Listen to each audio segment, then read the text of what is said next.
So we're going to start the session with the talk by Dr. Vishu Gotal on group living and how better to to start that out with a brief message from one more of our distinguished honorary faculty, Professor Raghavendra Gadagkar. Good morning. It was my privilege to visit CES on its 42nd birthday. My association with CES goes back to the beginning, rather before the beginning. After my PhD from the Microbiology and Cell Biology Laboratory, I spent 5 years as a research associate under the mentorship of Gadagkar in the inspiring interdisciplinary atmosphere of the Center for Theoretical Studies. During this period, in addition to watching my wasps, I keenly observed the conception, coming to term, and the birth of the Center for Ecological Sciences.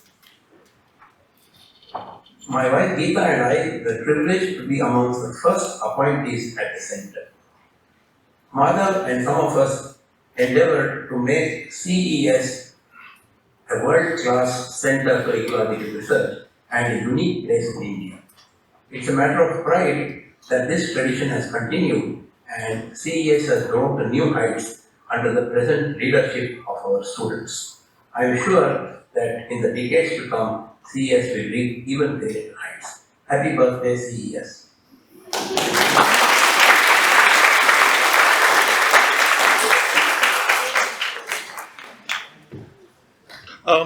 I just briefly wanted to, Rohini, I'm sorry I didn't tell you I was going to do this, but I wanted to acknowledge a guest we have today, Rohini Nilekani.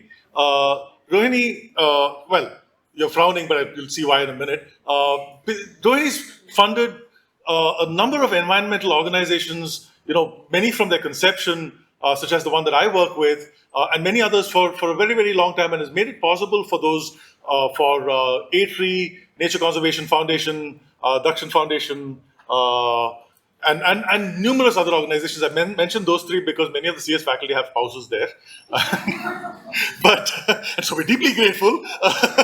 But more generally and broadly, she was one of the first large philanthropists to recognize the importance of the environmental NGO sector and has, we talked about how do we duplicate CESs, and we still don't have an answer for that, and hopefully the panel today will talk to us about it. But the replication of what we do, both in terms of the science and the application that happens in all of those, of the ones that I mentioned, and several others, has made India's environmental NGO sectors, conservation NGO sectors, perhaps one of the most vibrant across the world in terms of the research they do, and we owe an enormous amount of that to Rohini and people like her.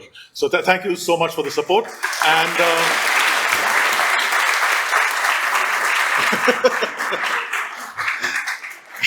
And in gratitude, I was able to take both the Rohinis to see a mass nesting in Orissa together.